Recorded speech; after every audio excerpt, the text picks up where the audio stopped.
Hello friends, आप सभी का स्वागत है आपके चैनल सिलेक्टिव क्लासेस पर। मेरा नाम है मनीष। मैं आप सभी के लिए लाया हूँ पब्लिक एडमिनिस्ट्रेशन में थिंकर सीरीज यानी लोक प्रशासन में चिंतक श्रृंखला आपके सामने प्रस्तुत कर रहा हूँ। इस सीरीज में हम लोग बात करेंगे हेनरी फेयोल के बारे में। अगर आप हमारे बारे में जानना चाहते हैं तो मैंने यूपीएससी और पीसीएस में कई बार इंटरव्यू दिए हैं। साथ ही मैं नेट क्वालिफाइड हूँ। मैं इस समय रिसर्च स्कॉलर हूँ और लगभग 5 सालों से मुझे पढ़ाने का अनुभव है। आप हमारे साथ बेहतर ढंग से हेनरी फेयोल को समझ सकते हैं। हेनरी फेयोल को पढ़ने के दौरान हम लोग इनके विभिन्न सिद्धांतों को समझेंगे। जैसे इनका जो प्रबंधन का 14 सूत्री सिद्धांत है उसके समझेंगे, प्रबंधन के गुण समझेंगे, प्रशासन की सार्वभौमिकता का सिद्धांत समझेंगे, औद्योगिक और प्रशासनिक क्रियाएं और अन्य क्रियाएं भी समझेंगे, और संगठन के बारे में इनके विचार समझेंगे। आदेश देना क्या होता है, एकोमोडेशन यानी समन्वय के बारे में समझेंगे, नियंत्रण का इनका सिद्धांत क्या है उसको समझेंगे। तो आइए लेक्चर को स्टार्ट करते हैं। आप लोग हमारे साथ बने रहिए आखिरी पर तक और आप निश्चित ही से लाभान्वित होंगे। और अगर आप हमारा पेड ग्रुप लेना चाहते हैं फ्रेंड्स तो आप हमें कॉल करिए 7054161270 पर। और अगर आप हमसे जो है टेलीग्राम पर जुड़ना चाहते हैं तो आप हमें जो है यूपीएससी पाथवे नाम से ग्रुप बना हुआ है उसमें जोड़ सकते हैं, या सेलेक्टिव क्लासेस नाम से ग्रुप बना हुआ है उसमें जोड़ सकते हैं, जहां पर आपको पीडीएफ भी प्रोवाइड की जाएगी। आइए स्टार्ट करते हैं। हेनरी फेयोल, इन्होंने प्रशासन की सार्वभौमिकता के बारे में फ्रेंड्स बताया था। तो हम लोग ये समझते हैं कि प्रशासन की सार्वभौमिकता क्या है हेनरी फेयोल के बारे में। ठीक है, फेयोल मतलब वो पहले व्यक्ति थे जिन्होंने प्रशासन की सार्वभौमिकता की वकालत करी थी। उन्होंने प्रशासन के जो सामान्य सिद्धांतों का प्रतिपादन किया था। ठीक है, ये हमें ध्यान रखना है। प्रशासन के जो है सामान्य सिद्धांतों का प्रतिपादन किया और प्रशासन की सार्वभौमिकता की इन्होंने वकालत की। आगे इन्होंने क्या कहा कि प्रशासन की जो उनके हिसाब से जो सार्वभौमिक रूप से इसे लागू करना चाहिए। ठीक है, इन्होंने इसकी वकालत करी कि जो है प्रशासन को सदैव सार्वभौमिक रूप से लागू करना चाहिए। आगे देखते हैं। फेयोल ने प्रशासन की सार्वभौमिकता का दावा किया और लोक प्रशासन और निजी प्रशासन के भेद को भी जो है वो नकार देते हैं। ठीक है, लोक प्रशासन और निजी प्रशासन के भेद को वो नकारते हैं, कहते हैं दोनों में कोई भेद नहीं है। अब आगे बात करते हैं इनके आगे सिद्धांतों के बारे में।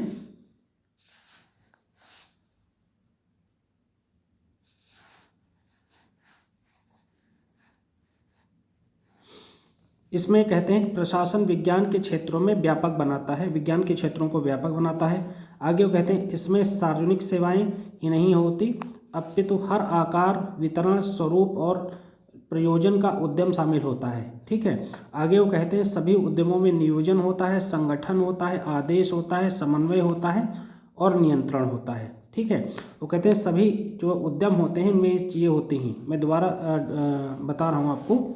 वो कहते हैं कि जो प्रशासन है, प्रशासन विज्ञान के क्षेत्रों में बहुत व्यापक होता है। वो कहते हैं सार्वजनिक सेवाएं ही इसमें शामिल नहीं होती अपितु इसके आकार, वितरण, स्वरूप और नियोजन में उद्यम शामिल होता है। और वो आगे कहते हैं सभी उद्यमों में भी नियोजन शामिल होता है। ये बात वो आगे स्पष्ट करते हैं। वे अपने कार्यों को सुचारू रूप से चलाने के लिए सभी प्रकार के सामान्य सिद्धांतों की ज़रूरत बताते हैं। अब उसमें कौन कौन सी चीज़ें ज़रूरी हैं? प्लानिंग ज़रूरी है, ठीक है, ऑर्गेनाइजेशन ज़रूरी है, आदेश ज़रूरी है, समन्वय ज़रूरी है और नियंत्रण ज़रूरी है। मैं इसे आसानी के साथ समझाता हूँ। देखिए, जैसे आप एक डीएम हैं, आपको कोई जो है समाज में मान लो अपराध को रोकना है, तो आप एक प्लान बनाएंगे। ठीक है, विभिन्न थानों के लिए, अपने जो है ज़िले के लिए। फिर एक ऑर्गेनाइजेशन बनाएंगे, यानी जैसे एसआईटी गठित की गई या कोई एक टीम गठित करेंगे। फिर आप उसे उस प्लानिंग के तहत उसे आप आदेश देंगे और प्रशासन के हर चैनल से आप कहीं ना कहीं समन्वय स्थापित करेंगे और एक नियंत्रण स्थापित करेंगे कि कानून के बाहर रहकर हमें काम नहीं करना है, कानून के दायरे में रहकर ही हमें काम करना है। आगे वो कहते हैं कि हमारे सामने बहुत से प्रशासनिक विज्ञान नहीं है, मतलब हेनरी फेयोल कहते हैं, पर सिर्फ एक है जिसको कि समान रूप से सार्वजनिक और निजी रूप से लागू किया जा सकता है, जिसे समान रूप से सार्वजनिक और निजी रूप से लागू किया जा सकता है। आगे वे क्या कहते हैं कि नियोजन, संगठन, आदेश, समन्वय आवश्यक तत्व हैं जो हर तरह के उद्यम के लिए आवश्यक होते हैं, चाहे वो सार्वजनिक हो या निजी। ठीक है, प्लानिंग को, ऑर्गेनाइजेशन को, आदेश को और समन्वय को वो इम्पॉर्टेंट मानते हैं, चाहे तो प्राइवेट हो और चाहे निजी हो, दोनों चीज़ों में बहुत ज़रूरी है। आगे कहते हैं, फेयोल कहते हैं, जहाँ लोक प्रशासन व निजी प्रशासन में वो भेद को दरकिनार करते हैं, वही प्रशासन की सार्वभौमिकता को बहुत ज़्यादा स्पष्ट करते हैं।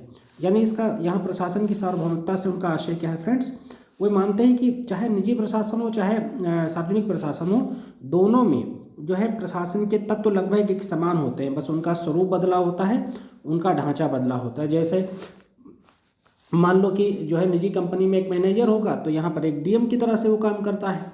ठीक है, फिर वो बताते हैं फेयोल, उद्योग के कर्मचारियों के कार्यों को, प्रशासन की मात्रा को स्पष्ट करते हैं कि कितना किसका रोल होता है। जैसे वर्कमैन का 5% प्रशासनिक कार्य होता है, फोरमैन का 15%, शॉप मैनेजर का 25%, विभागीय हेड का 35%,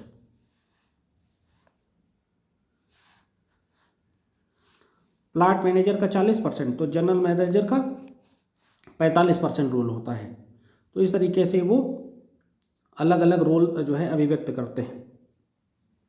अब हम लोग समझेंगे कि जो हेनरी फेयोल साहब ने बताया है तो इसको हम और बेहतर ढंग से कैसे समझ सकते हैं। देखिए, जैसे मान लिया कि आप एक डीएम हैं, फिर उसके आपके नीचे तमाम एडीएम काम करते हैं, फिर उसके नीचे कई एडीएम काम करते हैं, एडीएम के नीचे और जो है मतलब डिप्टी एसपीज होते हैं, फिर लेखपाल होते हैं, कानूनगो होते हैं, तहसीलदार होते हैं, नायब तहसीलदार होते हैं। ठीक है, ऐसे क्लर्क्स होते हैं। इतना बड़ा स्ट्रक्चरल जो है मैकेनिज्म होता है जो आपके साथ काम करता है। ठीक है, तो उस सबको यहाँ पर उन्होंने अभिव्यक्त करने की कोशिश करी है। अब हम लोग बात कर रहे हैं आगे औद्योगिक और प्रशासनिक क्रियाएं, लेकिन उन सभी में सबसे बड़ा निर्णय लेने का हक किसके पास होता है? डीएम के पास। किसके पास? डीएम के पास, है ना। तो यही अब हम लोग औद्योगिक और प्रशासनिक क्रियाओं के बारे में इनके जानेंगे, वो इसके बारे में इनका क्या विचार है। देखिए, सबसे पहले आता है तकनीकी क्रियाएं। तकनीकी क्रियाओं पर वो बात करते हैं। फिर वो कहते हैं वाणिज्यिक क्रियाएं होती हैं, वित्तीय क्रियाएं होती हैं, फिर सुरक्षात्मक क्रियाएं होती हैं, फिर लेखांकन से जुड़ी क्रियाएं होती हैं, और फिर प्रशासनिक क्रियाएं होती हैं। चूँकि हम लोग पब्लिक एडमिनिस्ट्रेशन पढ़ रहे हैं तो हम प्रशासनिक क्रियाओं पर हम लोग बात करेंगे। ठीक है, जैसे प्रशासनिक क्रियाओं में क्या क्या चीज़ें हैं? नियोजन चाहिए, संगठन चाहिए, आदेश चाहिए, समन्वय चाहिए और नियंत्रण चाहिए। ठीक है, अब हम लोग बात करेंगे तकनीकी क्रिया पर, तो उनके बारे में हम लोग डिटेल में पहले बात कर चुके हैं, तो आगे बात नहीं करेंगे। तकनीकी क्रियाओं पर बात करेंगे। तकनीकी क्रियाओं में वो क्या कहते हैं कि इन क्रियाओं में उत्पाद जो है विनिर्माण तथा अनुकूलन सभी क्रियाएं शामिल हैं। टेक्निकल जो प्रोसेस है उसमें प्रोडक्ट का होना जरूरी है, उसके निर्माण का होना जरूरी है, और उसके लिए अनुकूल परिस्थिति का होना जरूरी है। जैसे रेट बढ़े ज़्यादा ना हो, जैसे कोरोना के दौरान ग्लोबल सप्लाई चेन जिस तरह से घट गई, आप लोग समझते हैं कि वो एक जो है फैक्टर इसका रहा है। पीपीई किट नहीं बन पा रही थी, ऑक्सीजन गैस नहीं मिल पा रही थी, तो जो है ये सब चीज़ें क्या हैं, उसी से जुड़ी हुई हैं। तीनों की प्रकृति तकनीक है, संस्था के लक्ष्य प्राप्त करने की गतिविधियां आवश्यक हैं। अब हम लोग देखते हैं वाणिज्यिक क्रियाएं कि वाणिज्यिक क्रियाएं क्या होती हैं। इनमें क्रय विक्रय विनिमय को शामिल किया जाता है। वाणिज्यिक क्रियाओं में क्रय विक्रय और विनिमय को शामिल करते हैं। वाणिज्यिक क्रियाओं में ज्ञान उतना ही आवश्यक है जितना कि उत्पाद संबंधी ज्ञान। बाजार स्थिति, प्रतिस्पर्धा की प्रकृति, मूल्य विनिमय और दूरदर्शिता इत्यादि की जानकारी रखना बहुत आवश्यक है। ठीक है, वाणिज्यिक क्रियाओं के अंतर्गत क्रय विक्रय और विनिमय को शामिल करते हैं। वाणिज्यिक क्रियाओं में ज्ञान को बहुत इंपॉर्टेंट मानते हैं, और उत्पादन संबंधी ज्ञान जिसके अंतर्गत बहुत आवश्यक है। उसमें वो मार्केट सिचुएशन को, प्रतिस्पर्धा को, जो है उसकी प्रकृति को, मूल्य विनिमय को, दूरदर्शिता को, इन सब चीज़ों को बहुत इंपॉर्टेंट मानते हैं। जैसे मान लो आप एक बिजनेसमैन हैं, आप किसी चीज़ का उत्पादन करते हैं ज़्यादा, और भविष्य में उसकी मांग मान लो घट जाती है, तो आपकी चीज़ें पड़ी रहेंगी, वो नहीं बिकेंगी, है ना, पैसा उसमें फंसेगा। तो या फिर आप कोई काम शुरू करते हैं जिसमें आप प्रतिस्पर्धा का नेचर ठीक से नहीं समझ पाते, तब भी आपको घाटा होता है। तो अगर आप इन सब चीज़ों को ठीक से समझ पाते हैं, दूरदर्शी हैं, बाजार की स्थिति को समझ रहे हैं, जैसे अभी कोविड के बाद या कोविड के साथ ही खराब स्थिति चल रही है, तो इसमें क्या हो रहा है, लोगों को काफ़ी दिक्कतें हो रही हैं। आगे बात करें वित्तीय क्रियाओं पर। इसमें क्या हो रहा है कि पूंजी प्राप्ति तथा पूंजी का उपयुक्ततम उपयोग संबंधी क्रियाएं शामिल हैं। ठीक है, जो पूंजी प्राप्त हो रही है और पूंजी के जो उपयुक्ततम उपयोग हो रहा है उससे जुड़ी क्रियाएं शामिल हैं। पूंजी हर कार्य के लिए आवश्यक होती है। ठीक है, उद्यम की सफलता के लिए वित्तीय प्रबंधन पर सर्वाधिक ध्यान देने की आवश्यकता है। ठीक है, अगर हम वित्तीय क्रियाओं के बिना तो कुछ भी नहीं हो सकता। तो कहते हैं पूंजी प्राप्ति तथा पूंजी के उपयुक्त उपयोग संबंधी क्रियाएं इसमें शामिल हैं। और पूंजी हर कार्य के लिए बहुत जरूरी है, प्रत्येक कार्य के लिए बहुत जरूरी है। और उद्यम की सफलता के लिए वित्तीय प्रबंधन पर हमें सर्वाधिक ध्यान देने की आवश्यकता है। बिल्कुल सही है। फिर बात करते हैं सुरक्षात्मक क्रियाओं की।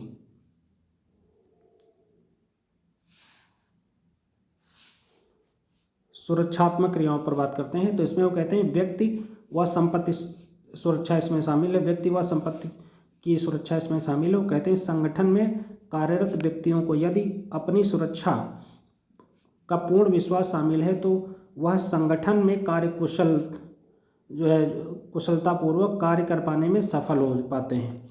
और असुरक्षा का वातावरण की कार्यकुशलता पर विपरीत प्रभाव पड़ता है। यानी कि अगर कहीं हम जाते हैं तो हमें अगर वहाँ कार्य की अनुकूल दशाएं मिली हुई हैं, कार्य की अनुकूल दशाएं हैं, तो वहाँ काम तुलनात्मक रूप से ज़्यादा बेहतर कर पाएंगे, ना कि जहाँ पर कार्य की प्रतिकूल दशाएं हों। जैसे आजकल हमारे संविधान में भी ये वर्णन है और कानूनों में भी ये आ गया है कि कार्य की अनुकूल दशाओं का होना महिलाओं के लिए बहुत जरूरी है, जिससे वो हर समय कार्य कर सकें।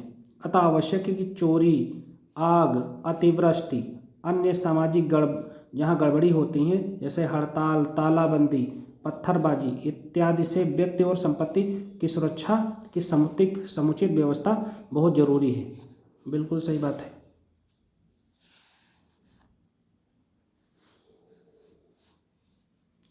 अब बात करेंगे लेखांकन क्रियाओं के बारे में।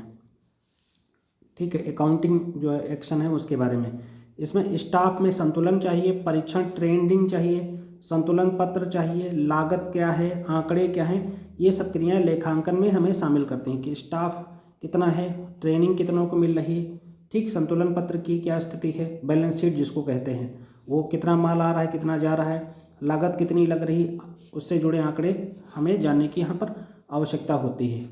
इसमें कहा गया है यद्यपि वित्तीय संबंध में वित्तीय स्थिति में लेखांकन संबंधी क्रियाएं तथा संपादन में किसी भी प्रकार की गड़बड़ी होती है तो संगठन के लिए यह नुकसानदायक होता है। बिल्कुल सही है कि अगर मान लीजिए 4 के 14 खर्च हो रहे हैं तो हमें घाटा होगा। स्टाफ ज़्यादा आपने रख लिया, बैलेंस शीट आपकी बिगड़ी हुई है, लागत ज़्यादा आ रही है, तो जाहिर सी बात है आपको व्यापार में घाटा ही होने वाला है।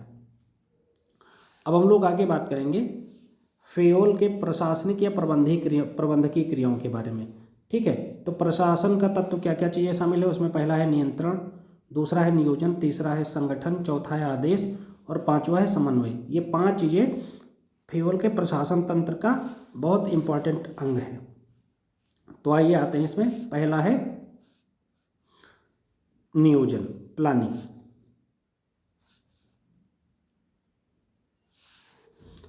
प्लानिंग के बारे में क्या कहा जा रहा है, वो कहते हैं कि नियोजन का सर्वाधिक प्रभावी उपकरण कार्य की योजना है। जाहिर सी बात है कि अगर हम कार्य की योजना बनाना ही प्लानिंग है। भाई प्लानिंग क्या है, किसी कार्य को संपादित करने का एक आइडिया है, वैचारिक ही है, तो वही कार्य की योजना बनाना ही जो है प्लानिंग के अंतर्गत आता है। कार्य की योजना प्रबंधन का प्रथम कार्य है। किस प्रकार कार्य किया जाएगा, किन चरणों में किया जाएगा, इन विधियों को काम में लिया जाएगा, मतलब इन सब चीज़ों का उल्लेख कार्य योजना में किया जाता है। बिल्कुल प्लानिंग के अंतर्गत हम ये बात, भाई जैसे हमें घर बनाना है तो हम कहते हैं ना कि हम कैसे घर बनाएंगे, उसमें कौन सी टेक्निक यूज करेंगे, कैसे उसको हम डेवलप करेंगे, कब उसकी छत पड़ेगी, तो ये यही सब चीज़ है। ठीक है, आगे फिर कहा जा रहा है कि कार्य योजना बनाना बहुत जरूरी है क्योंकि इसी की सहायता से हम संसाधनों का उपयोग करते हैं तथा संगठन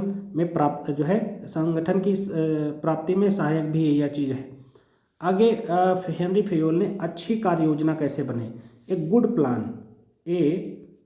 प्लान कैसे बने, उसके लिए क्या क्या चाहिए कहते हैं, उसके लिए कहते हैं संगठन में एकता बहुत जरूरी है, सस्टेनेबिलिटी बहुत जरूरी है, सततता बहुत जरूरी है यानी कंटिन्यूटी बहुत जरूरी है, लचीलापन होनी चाहिए और शॉर्टनेस यानी संक्षिप्तता होनी चाहिए। ये चीज़ें ही हमें बेहतर कार्य योजना प्रदान करती हैं। एकता हो, स्वतंत्रता, सततता हो और लचीलापन हो और संक्षिप्तता हो। आगे बात करते हैं संगठन के बारे में। तो हेनरी फेयोल संगठन के बारे में कहते हैं औद्योगिक इकाई को संगठित करने का क्या अभिप्राय है। कहते हैं उसके संचालन के लिए कच्चे माल, उपकरण, पूंजी, कर्मचारी इत्यादि की व्यवस्था करना ही बहुत जरूरी है। किसकी चीज़ों के लिए, कच्चे माल के लिए, उपकरण की, पूंजी की, कर्मचारियों की व्यवस्था करना बहुत जरूरी है संगठन के लिए। ये सब चीज़ें चाहिए। फिर वो एक जो है और बेहतर ढंग से इसको स्थापित करने की कोशिश करते हैं। एक चार्ट बताते हैं जिसमें वो क्या क्या चीज़ें दर्शाते हैं, ये देखते हैं। इस बात को सुनिश्चित करना कि योजना का निर्माण बुद्धिमानी से किया जाता है और इसे ठीक से लागू किया जाता है, इसे हम एश्योर कर लें। ठीक है। फिर मानवीय और भौतिक संगठन उद्देश्य और संसाधनों तथा आवश्यकताओं के अनुरूप हो, है ना। जो हम काम कर रहे हैं वो ह्यूमैनिटेरियन पॉइंट ऑफ व्यू से ठीक हो, भौतिक संगठन की दृष्टि से भी ठीक हो, उसके उद्देश्य सही हो, संसाधनों और आवश्यकताओं के वो अनुरूप हो, उसके विपरीत होने पर कार्य नहीं हो पाएगा। फिर वो एकल समर्थ और ऊर्जावान मार्गदर्शकता की स्थापना करना। ठीक है। यानी कि ऊर्जावान मार्गदर्शक हो, जो उसको जो है चलाने वाले लोग हों, उनमें कम से कम ये एनर्जी हो कि वो काम को ठीक तरीके से कर पाएंगे, ये बहुत ज़रूरी है। फिर वो आगे क्या कहते हैं, गतिविधियों में सामंजस्य लाना बहुत जरूरी है। गतिविधियाँ जो है उनमें सामंजस्य लाना जरूरी हो और प्रयासों में भी समन्वय होना चाहिए। जो हमारे एक्शन हैं उनमें आपस में कोरिलेशन हो और जो हमारे प्रयास हों उनमें कोऑर्डिनेशन हो, ये बहुत ज़रूरी है। फिर आगे वो कहते हैं जो हमारा निर्णय हो वो बहुत ही स्पष्ट होना चाहिए, संक्षिप्त होना चाहिए और विशिष्ट हमें निर्णय लेने की हमारे अंदर क्षमता होनी चाहिए। क्या होना चाहिए, स्पष्ट होना चाहिए, संक्षिप्त होना चाहिए और विशिष्ट निर्णय लेने की क्षमता हमारे अंदर होनी चाहिए। आगे फिर वो क्या कहते हैं फ्रेंड्स, आगे कहते हैं कर्मचारियों के प्रभावी चयन और उचित पदस्थान की व्यवस्था करना। प्रभावी चयन की व्यवस्था करना और उचित पदस्थान की व्यवस्था करना चाहिए। फिर आगे यानी कि ऐसे लोग हैं जो डिजर्विंग हों और जिनके अंदर एबिलिटी होनी चाहिए और उचित पदस्थान दिया जाए। यह नहीं कि कम योग्य व्यक्ति को रखा गया, यानी योग्यता आधारित चयन होना चाहिए, क्वालिटी बेस्ड चयन होना चाहिए। फिर वो जो कर्तव्य को स्पष्ट रूप से परिभाषित करता हो, ऐसे लोगों को भी हमें चुना जाना चाहिए। फिर सेवा के बदले कर्मचारियों को अभिप्रेरित करना। ठीक है, सेवा जो है उसके बदले में कर्मचारियों को अभिप्रेरित करने वाला तत्व उसमें शामिल हो, ऐसे लोगों को हम चुनें। फिर आगे वो कहते हैं पहल प्रदर्शित करने हेतु कर्मचारियों का चयन करना। ठीक है, अनियमित व अनैतिक व्यवहार को दंडित करना चाहिए। हमें ऐसा कोई काम नहीं करना है जो अनैतिक हो और अनियमित हो। अनुशासन भी बनाए रखना चाहिए, अनुशासन भी हमें बनाए रखने की आवश्यकता है। फिर आगे वो कहते हैं इस बात को सुनिश्चित करना कि व्यक्तिगत हित सधते हों। ठीक है, इस बात को हमें बहुत ज़्यादा ध्यान रखना चाहिए। फिर आगे कहते हैं हित सामान्य हितों के अधीन हो। बिल्कुल ऐसे नहीं कि हित स्पेसिफिक हो, हित सबके हित सार्वजनिक हित होने चाहिए, यानी कि संगठन में कार्य की बेहतर योजना। फिर आगे वो कहते हैं आदेश की एकता पर बहुत ज़्यादा ध्यान देना चाहिए। ऐसा ना हो कि मतलब अगर लोग बात ही ना माने सीनियर्स की, तो आदेश की एकता का सिद्धांत वैसे भी पब्लिक एडमिनिस्ट्रेशन में बहुत ज़रूरी है। तो उस पर अलग अलग, ऐसा नहीं कि ज्वाइंट सेक्रेटरी ने अलग आदेश दिया, एडिशनल ने अलग दिया, है ना, डीएम अलग कुछ कह रहा है, ऐसा नहीं चले। आदेश की एकता पर बहुत ज़्यादा ध्यान देने की आवश्यकता है। फिर वो आगे क्या कहते हैं मानवीय और भौतिक संगठनों का पर्यवेक्षण करना। जो मानवीय और भौतिक संगठन हैं उनको हमें ऑब्जर्व करना चाहिए। ठीक है, फिर आगे वो क्या कहते हैं समुचित नियंत्रण लागू करना चाहिए, हमें कलेक्टिव कंट्रोल बनाए रखने की आवश्यकता है। फिर आगे कहते हैं अति विनिमय और लाल फीताशाही तथा कागजी कार्रवाई से हमें सदैव बचना चाहिए। ठीक है, हमें बहुत ज़्यादा ओवरलैप नहीं करना चाहिए रेड टेपिज्म से, और कागजी कार्रवाई से पर रोक लगाना चाहिए, क्योंकि ये कहीं ना कहीं हमें नुकसान पहुंचाती है। फिर आइए अब हम लोग समझते हैं कि आदेश देना क्या होता है। ठीक है, एक कंसेप्ट है जो पूछ लिया जाता है हेनरी फेयोल के शब्दों में, आदेश देना क्या है या आदेश देना क्या है, इस पर लिखिए। तो आदेश देना मतलब इसका ये मतलब होता है आदेश द्वारा संगठन में कार्यरत व्यक्तियों को अधिकतम उत्पाद लिया जा सकता है। मतलब अब मैं इसको सरलता समझाता हूँ जरा सा। मतलब अगर हम जब कोई आदेश देते हैं तो जैसे मान लो संगठन में कई लोग कर्मचारी हैं, कई जो है जूनियर हैं जो काम कर रहे हैं, तो उनको हम ज़्यादा से ज़्यादा प्रोडक्टिव ढंग से यूज कर सकते हैं, उनको हम ज़्यादा से ज़्यादा यूज कर सकते हैं। संगठन व संचालन के लिए आदेश अति आवश्यक है। बिल्कुल सही बात है। आदेश की कला व्यक्तिगत गुणों और सामान्य सिद्धांतों के ज्ञान पर निर्भर करती है।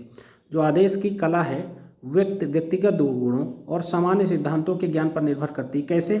अब जैसे मान लो कि आप किसी ऐसे व्यक्ति से कोई ऐसा आदेश दे देते हो जो उस कार्य को करने में सक्षम ही नहीं, दक्ष ही नहीं है, तो जाहिर सी बात उस काम को खराब करेगा।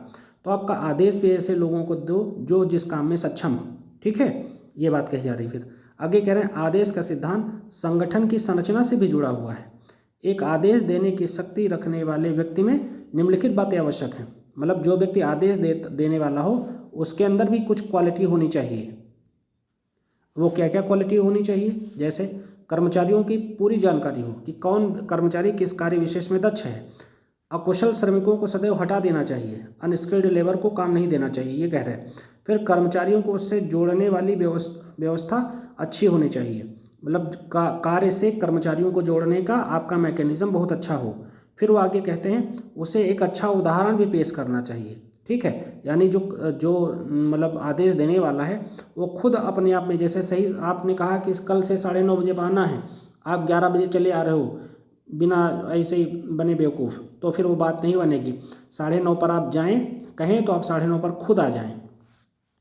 संगठन का समय समय पर अंकेक्षण करना चाहिए। समय समय पर संगठन पे ऑडिट करना चाहिए कि सब कुछ सही चल रहा है कि नहीं चल रहा है, कोई परेशानी तो हमारे संगठन के लोगों को नहीं है। तो ये हमें जो है ध्यान देते रहना चाहिए। आगे क्या कहते हैं? कहते हैं कि जो है सम्मेलनों के माध्यम से अपने मुख्य सहायकों को नज़दीक लाया जाना चाहिए। ठीक है, प्रोग्राम के द्वारा अपने मुख्य जो सहायक हैं उनको नज़दीक लाया जाए। और आगे कहते हैं विस्तृत विवरण में नहीं डूबना चाहिए। किसी की पर्सनल चीज़ों में हमें नहीं पढ़ना है, हमें प्रोफेशनल रहना है, उसे से हमें अपना काम निकालना है।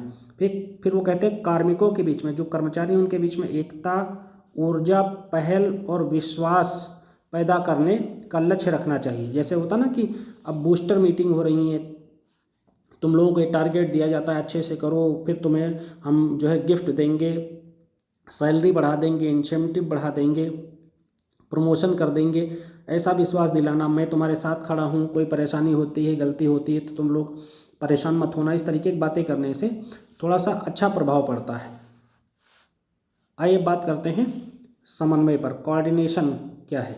ठीक है, यह प्रबंध का वह कार्य है, मतलब समन्वय प्रबंध का वह कार्य है जिसके माध्यम से संस्थान की विभिन्न गतिविधियों में तालमेल बिठाया जाता है। बहुत सही बात है। जैसे आप एक डीएम हैं और आपके कई एसडीएम आपके अंदर काम करेंगे तो उनके साथ आपके तालमेल बैठने चाहिए। अगर तालमेल नहीं बैठेगा तो मुश्किल हो जाएगा।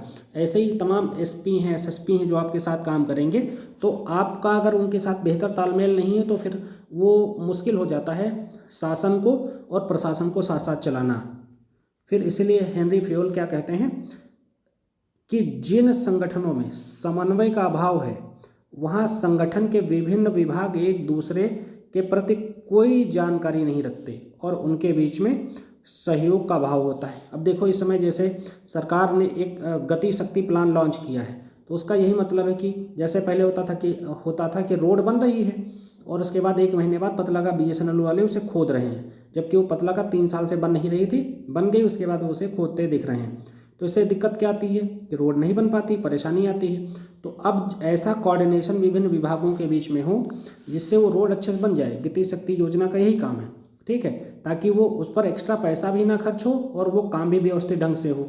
ठीक है, तो इस तरह से आप एग्जाम्पल डाल के लिख दीजिएगा करंट के साथ। फिर आगे फेयोल कहते हैं सम्मेलनों और संपर्क अधिकारियों के माध्यम से संगठन में समन्वय की स्थापना का सुझाव देना चाहिए। यानी अगर कोई संगठन में परेशानी है तो फिर सम्मेलन, कुछ प्रोग्राम आयोजित होते हैं या संपर्क अधिकारी होते हैं, उनके माध्यम से हमें संगठन में समन्वय स्थापित करते रहना चाहिए जिससे हम बेहतर ढंग से काम कर सकें। अब अगला कंसेप्ट आता है नियंत्रण का सिद्धांत। ठीक है, इसे हम लोग समझेंगे।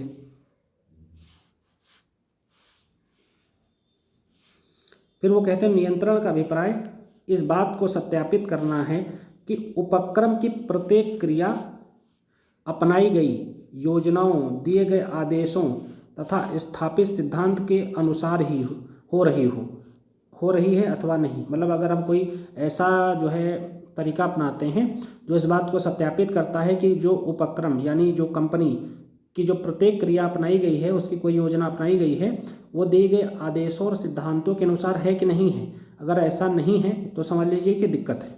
ठीक है, बिल्कुल, क्योंकि आपका लोग अगर कहना नहीं मानेंगे तो फिर संगठन ठीक तरीके से काम नहीं कर पाएगा। फिर आगे कहा गया है उसका उद्देश्य यानी संगठन का उद्देश्य दुर्बलताओं और गतिविधियों को मालूम करना है कि आखिर हमारे संगठन में क्या प्रॉब्लम है जिसकी वजह से सही समय पर प्रोडक्शन नहीं होता, जितना हम लोग टारगेट तय करते हैं उतना नहीं होता।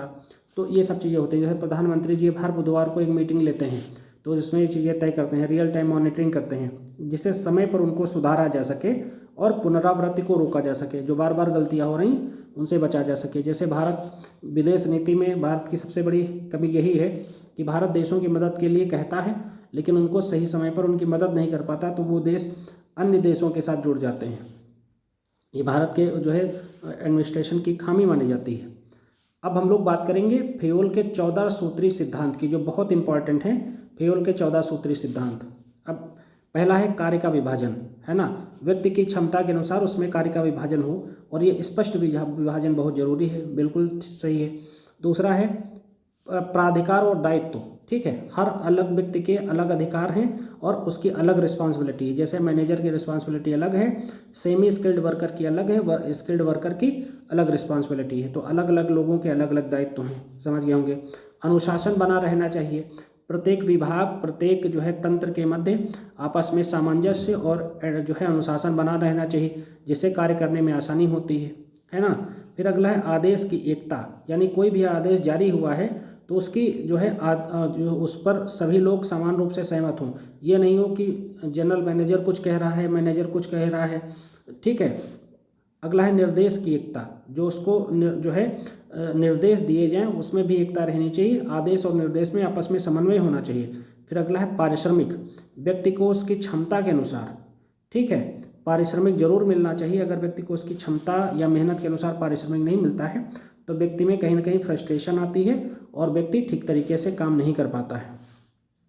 फिर अगला कहा गया है पहलपन, यानी कि आमतौर पर नवाचार, ये नवाचार इसका मतलब होता है आमतौर पर जो है जो कर्मचारी हैं, अधिकारी हैं, नवाचार से डरते हैं क्योंकि उनका विरोध होने लगता है, इसलिए नवाचार अवश्य होते रहना चाहिए। फिर संपूर्ण संगठन में एकता की भावना जो होनी चाहिए, एक दूसरे का साथ अच्छे या गलती में भी देना चाहिए। फिर कर्मचारियों के कार्यकाल का स्थायित्व, जैसे एकता की भावना, जैसे आपको बताएं एक बार मिसाइल परीक्षण खराब हो गया था तो APJ अब्दुल कलाम की जो मतलब बात थी उसको उनके सीनियर ने अपने कंधों पर ले लिया था, तो ये चीज़ बहुत ज़रूरी है। ठीक है। ऐसे कर्मचारियों के कार्यकाल का स्थायित्व, अगर कर्मचारियों के लगता है कि कल हमें हटा दिया जाएगा तो फिर वो अच्छे से काम नहीं कर पाएंगे, तो कर्मचारियों में कार्यकाल का स्थायित्व बिल्कुल होना चाहिए, कितने दिन वो काम करेंगे। आमतौर पर क्या पाया जाता है कि बहुत जल्दी सरकारी नौकरियों में अधिकारियों की पोस्टिंग और ट्रांसफ़र होते हैं, तो उससे वो जो प्लान बनाते हैं वो सक्सेसफुल तरीके से नहीं कर पाते हैं।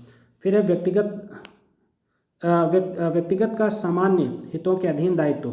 ठीक है, मतलब व्यक्ति का, ये व्यक्तिगत नहीं, यहाँ व्यक्ति होना चाहिए, व्यक्ति का सामान्य हितों के प्रति अधीन दायित्व, यानी जो हमारा दायित्व है, जैसे मान लो मैं किसी कंपनी का CEO हूँ तो हमारा क्या दायित्व बनता है कि हम उसके कार्यों को ठीक तरीके से निर्वहन करें कि ना करें, हम जो सैलरी ले रहे हैं, हमारी जो रिस्पॉन्सिबिलिटी है वो ठीक तरीके से काम करें। फिर अगला है स्केलर श्रृंखला या सोपान श्रृंखला, यानी प्रत्येक व्यक्ति के क्या अधिकार हैं, क्या दायित्व हैं, क्या जिम्मेदारियां हैं, उनको उसे ठीक तरीके से निर्वहन करना ही चाहिए।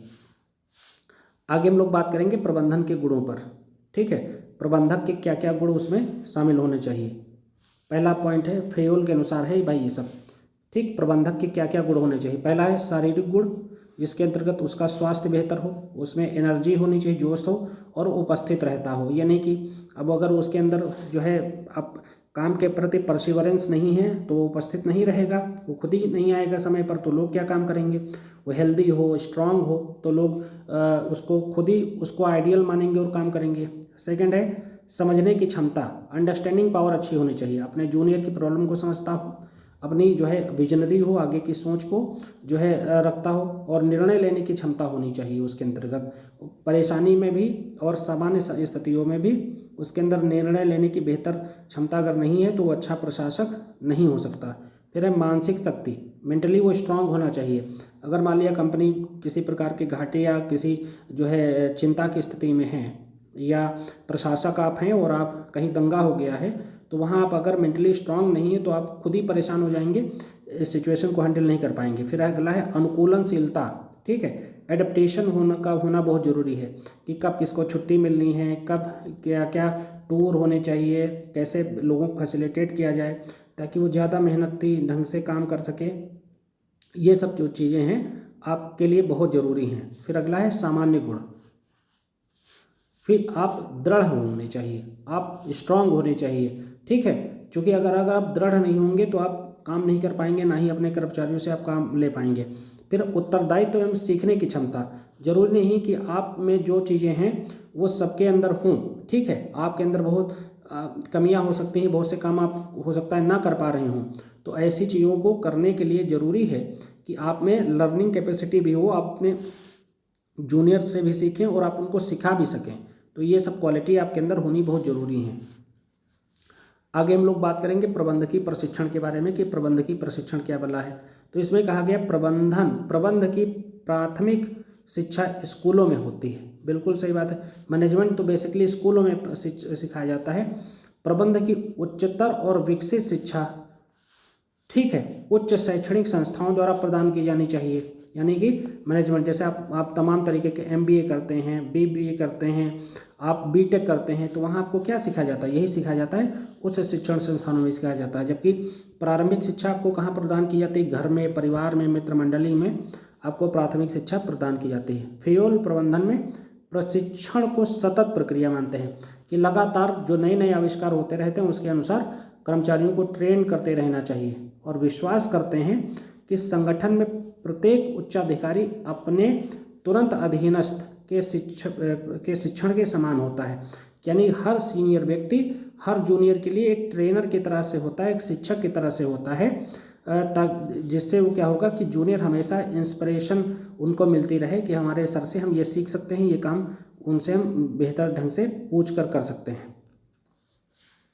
अब आइए हम लोग बात करते हैं हेनरी फेयोल का मूल्यांकन करते हैं, ठीक है। तो क्लासिक इन मैनेजमेंट एक पुस्तक है, क्लासिक इन मैनेजमेंट, इसमें जिसे हार्वुड और मेरिल ने लिखा है, उसमें वो उसे प्रबंधन साहित्य का बेकन कहते हैं। किसको? हेनरी फेयोल को प्रबंध साहित्य का बेकन कहते हैं, ठीक है, यानी उनकी तारीफ करते हैं। कभी अब उनकी कुछ इसमें चूँकि मूल्यांकन किया जा रहा है तो ये भी कई बार उनके विचारों में अतिव्यापन यानी ओवरलैपिंग भी पाई जाती है। ओवरलैपिंग जैसे क्या हो, प्रबंधन बार बार प्रबंधन की बात करते हैं, तो ये एक ओवरलैपिंग है। दूसरा पीटर ड्रकर एक पब्लिक एडमिनिस्ट्रेशन में थिंकर हैं, वो क्या कहते हैं, उनकी यांत्रिक विचारधारा की आलोचना वो करते हैं। वो क्या कहते हैं, आपने अपने कार्य में संरचनात्मक आयोगों को नकारा है, यानी स्ट्रक्चर कमीशन की कहीं भी बात नहीं करी है, तो इसकी वो आलोचना करते हैं। फिर क्या कहते हैं, फिर आगे क्या कहते हैं, प्रकार्यवाद को यह कहकर खारिज किया कि यह रचना और तार्किक दृष्टि से कम सही है, ठीक है। प्रकार्यवाद को मतलब वो कहते हैं उन्होंने खारिज कर दिया है क्योंकि यह रचना की दृष्टि से और तार्किक दृष्टि से कम सही है, तो इस बात पर भी उनकी आलोचना होती है। फिर आगे हम लोग देखते हैं, पीटर ड्रकर आगे ये भी मानते हैं, पीटर ड्रकर ये मानते हैं कि फेयोल के समय में एक विशिष्ट खनन संस्था माइनिंग जो है फर्म की तुलना में अधिक जटिल, गतिशील और उद्यमिता होना चाहिए छोटी वाली चीज़ निष्पादन क्षमताओं की मांग करती है जो प्रकार्यवादी सिद्धांतों में नहीं पाई जाती। यानी वो कहते हैं कि फेयोल के समय में एक विशिष्ट खनन संस्था कोई माइनिंग संस्था की तुलना में अधिक जटिल, गतिशील और उद्यमिता वाली चीज़ निष्पादन क्षमताओं की मांग करती है जो प्रकार्यवादी सिद्धांतों में नहीं पाई जाती। यानी कि कोई भी काम अगर हम कर रहे हैं तो वो कितना भी कठिन हो, कितना भी मोबिलाइज हो, उसमें कितना भी ज़्यादा जो है एंटरप्रेन्योरशिप लगती हो, उद्यमिता लगती हो, लेकिन उसमें क्या है कि उसमें निष्पादन क्षमता का होना बहुत ज़रूरी है, उसमें उसको लागू कराने की क्षमता का होना बहुत ज़रूरी है। अगर कोई चीज़ ढंग से लागू नहीं कराई जाती तो ठीक से वो सफल नहीं होगी। तो इस तरह से फ्रेंड्स हम लोगों ने बात करी हेनरी फेयोल पर। आशा है कि आपको ये वीडियो पसंद आएगा। अगर आपको हमारा वीडियो पसंद आता है तो आपसे रिक्वेस्ट है इसे आप वाइडली शेयर कीजिए। आप हमारे चैनल को पर नए हैं तो इसे लाइक कीजिए, अपने फ्रेंड्स तक शेयर कीजिए जिससे वो भी इससे लाभान्वित हों। और अगर आप हमारा पेड ग्रुप लेना चाहते हैं तो आप हमसे जुड़ सकते हैं। फीस मात्र थिंकर के लिए 5,000 रुपये रखी गई है। आपको मैटर कंप्लीट प्रोवाइड किया जाएगा। Thank you very much. जय हिंद।